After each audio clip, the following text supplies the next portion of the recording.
economic, social, and cultural rights. Thank you, Mr. President. Director General of UN Office of Geneva, distinguished President, Excellencies, colleagues, and friends. It is an honor to be called to this mandate, to assist states to uphold the human rights of the people. In this year in which we celebrate the 70th anniversary of the Universal Declaration of Human Rights, the Universal Declaration is a commitment to values and policies that have delivered tremendous benefit to millions of people. This Council, my office, and every member state of the United Nations must continue to push forward with that work. The future of the world depends upon it. I want to acknowledge the courage and the achievements of my predecessor, High Commissioner Zaid. His activism, humanity, and formidable intelligence have advanced the cause of human rights and brought great access and impact to our office. He truly became the spokesman for those who are voiceless, the victims of human rights violations. Their needs and rights should always be the central focus of our work. Human rights express the core purpose of the United Nations. We can only attain peace, security, and sustainable development of all societies when we advance the dignity and equality of all human beings. In the course of my work, I fully intend to honor both the spirit and the practice established by my predecessors. I bring to this mandate my experience in public service and my lifelong dedication to reversing hatred and ensuring equality and respect for all. I have been a political detainee and the daughter of political detainees. I have been a refugee and a physician, including for children who experience torture and the enforced disappearance of their parents. I have headed a United Nations body, and I have been honored to lead my country twice as its president. This is the eve of the day on which we Chileans mark the memory of the coup d'etat 45 years ago, and the ensuing years of brutal oppression and bloodshed. My country has known the pain and terror of tyranny, but I'm proud to say we have been able to surmount divisions and meet vast challenges, shaping institutions which enable greater participation and greater freedom, justice, and dignity for our people. And so I bring to the cause of human rights the diversity of cultures that have nourished my approach to public service. I bring my commitment to bridging the differences between communities and promoting respect, well-being, and freedom. I bring my fundamental attachment to the courage, the dignity, and selflessness of all defenders of and activists of human rights. I bring my absolute conviction that cooperation between all actors through multilateral institutions can solve the complex challenges that face the world, and that by working to uphold human rights, my office, like this Council, can ensure more just and respectful societies, living together in sustainable development and security. Good governance is based on identifying and amending gaps in access to justice, dignity, and equality, so that all can live in more respectful and harmonious societies and enjoy development that is more dynamic and sustainable. Good doctoring is based on building resilience, strengthening healing processes, and intervening to interrupt symptoms of pathology. And human rights are a powerful medicine which heals wounds and develops resilience. Excellencies, political differences may divide some of the countries in this room, but upholding human rights is in the interest of every state.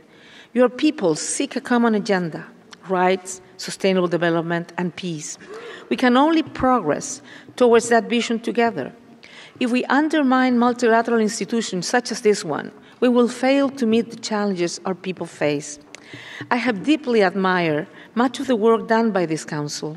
With its mechanisms and experts, the Universal Periodic Review ensures groundbreaking scrutiny of the human rights record of every state in the world. The inquiries led by the Council's fact-finding expert missions and special procedures have uncovered essential facts which must be addressed and have pointed to recommendations that is essential to apply. Your expanding agenda and increased workload are not only a testament to the world's failures to uphold human rights, they are also a mark of your importance. I'm convinced that this Council must strive for consensus.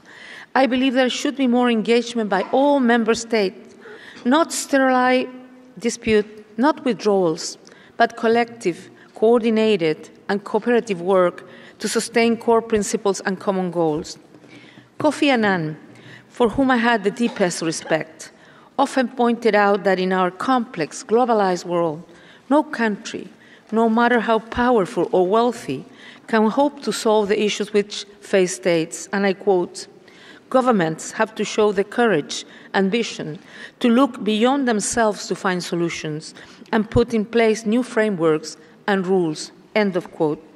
The most effective solutions are grounded in principle and in openness, in collective agreements and coordinated actions. And I know that consensus is possible. I know that military leaders can commit to ending military intervention in democratic politics and work to reconcile with the victims of oppression. I know that centuries of prejudice and discrimination against women, against the people of the Global South, and many other discriminated and exploited groups can be pushed back. This is work that has advanced in the past and must move forward today.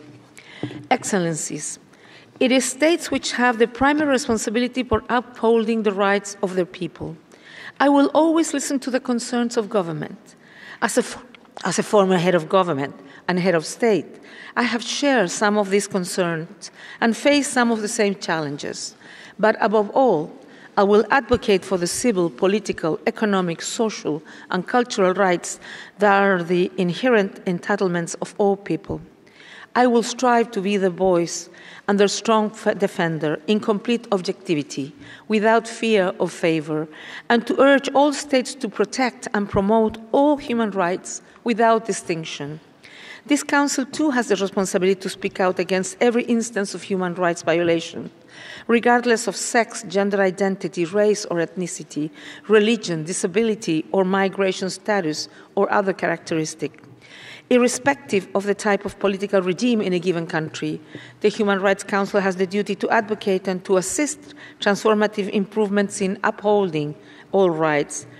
And these rights extend from the frontiers of the digital universe to the abject poverty of the rooms where mothers die in childbirth because insufficient resources are allocated for their care.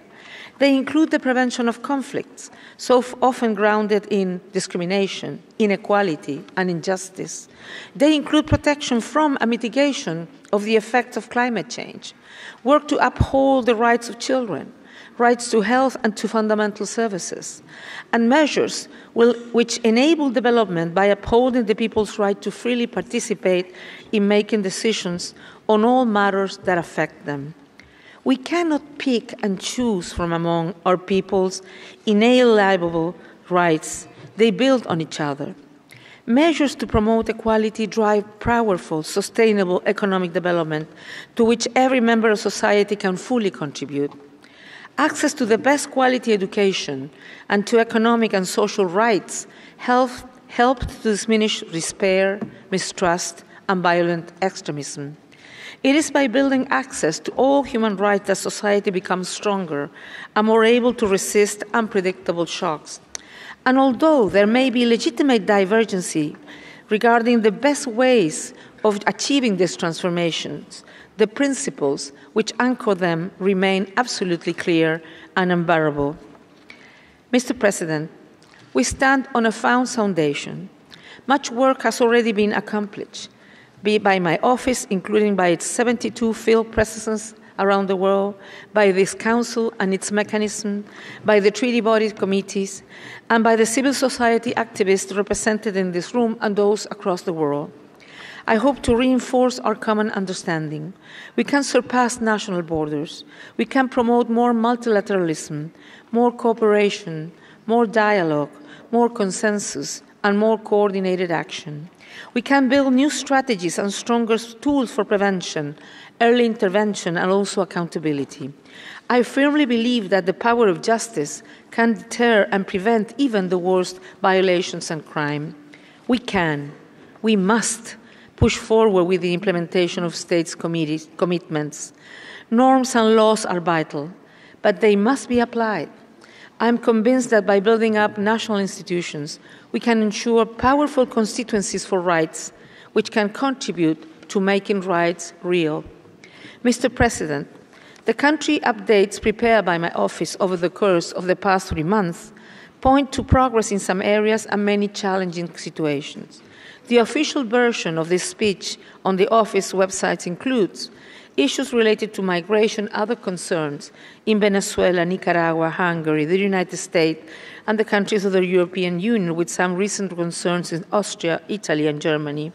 Further updates outline the situation in Myanmar, Bangladesh, Cambodia, India, the region of Kashmir on both sides of the line of control, Afghanistan, the Democratic People's Republic of Korea, China, Sri Lanka, Syria, Yemen, Saudi Arabia, Iraq, Bahrain, Iran, Egypt, the occupied Palestinian territory, Eritrea, Ethiopia, Mali, Cameroon, Sudan, South Sudan, Somalia, the Central African Republic, Burundi, the Democratic Republic of the Congo, Turkmenistan, Tajikistan, the Russian Federation, Turkey, Ukraine, Colombia, Mexico, Guatemala, and Haiti. I must emphasize the imperative of justice for Myanmar. I welcome the pre-trial chamber of the International Criminal Court's finding that the court has jurisdiction over the alleged deportation of Rohingya from Myanmar and possibly other crimes. This is an immensely important step towards ending impunity and addressing the enormous suffering of the Rohingya people. I also welcome efforts by member states at this Council to establish an independent international mechanism for Myanmar to collect, consolidate, preserve, and analyze evidence of the most serious international crimes in order to expedite fair and independent trials in national and international courts. This mechanism will also complement and support the preliminary examination of the ICC prosecutor. I urge the Council to pass a resolution and refer the matter to the General Assembly for its endorsement so that such a mechanism can be established. I am deeply concerned about the impending crisis for Idlib in Syria. The suffering of the people of Syria has been interminable and terrible.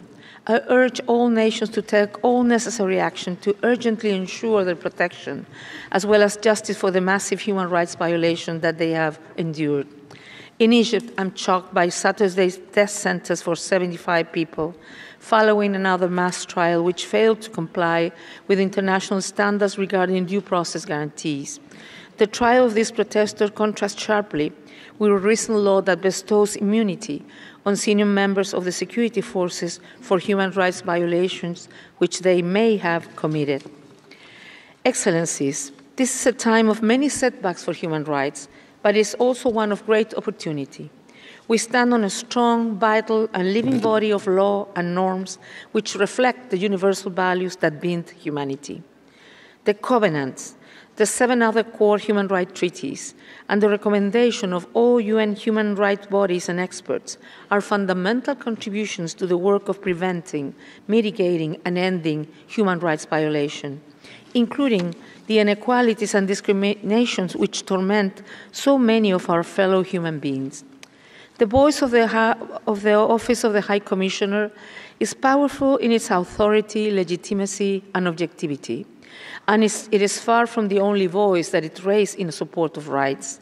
The new reforms underway at the United Nations present an opportunity to advocate as powerfully as we can that a human rights approach be at the center of the work of our UN partners. The recommendations of the treaty bodies and the Council's special procedures and universal periodic review are increasingly integrated into coordinated tools to enable better adoptions by states, UN country teams, and other actors. In humanitarian operations, the UN is adopting the new way of working, which seeks to join up development, humanitarian, and human rights approaches to these difficult situations. The 2030 Agenda makes the direct road from discrimination to inequality and underdevelopment absolutely clear. It opens a tremendous opportunity for greater integration of human rights goals, including the recommendation of the Human Rights Mechanism into national policies and the work of the UN. The Sustainable Development Goals would not progress without discussion of and progress on the so-called sensitive issues of human rights. I know this as a former head of state and head of government. Development must focus above all on the well-being and rights of the people. The Global Compact for Migration, which is due to be adopted in December, offers hope for better and more effective governance of migration. It is a balanced human rights document with achievable, detailed policies to reduce the vulnerability of many of the world's 258 million migrants and minimize the human rights violations which so often drive their flight. Historically, people have always moved in search of hope and opportunities. Erecting walls, deliberately projecting fear and anger on migrant communities, denying migrants fundamental rights by limiting their right to appeal, curtailing the right to non-refoulement, separating and detaining families, and cutting integration programs. Such policies offer no long-term solutions to anyone, only more hostility, misery, suffering, and chaos. It is in the interest of every state to adopt migration policies that are grounded in reality, not in panic, which provide opportunities for safe, regular movement instead of forcing people to take lethal risk. Among the major strengths of both the 2030 Agenda and the Global Compact is that they are commitment by states to work together and change together. Mr. President, in a few days it will be the equinox, when our world is poised between equal night and day. For us in the Global South, this date marks the end of winter and the start of spring, and many of our cultures celebrate this as a time of hope and working together. I am committed to the task of ensuring that together we grow civil, political, economic, social, and cultural rights for all, together with the right to development, and thus ensure peace and sustainable development across the world. I thank you, Mr. President.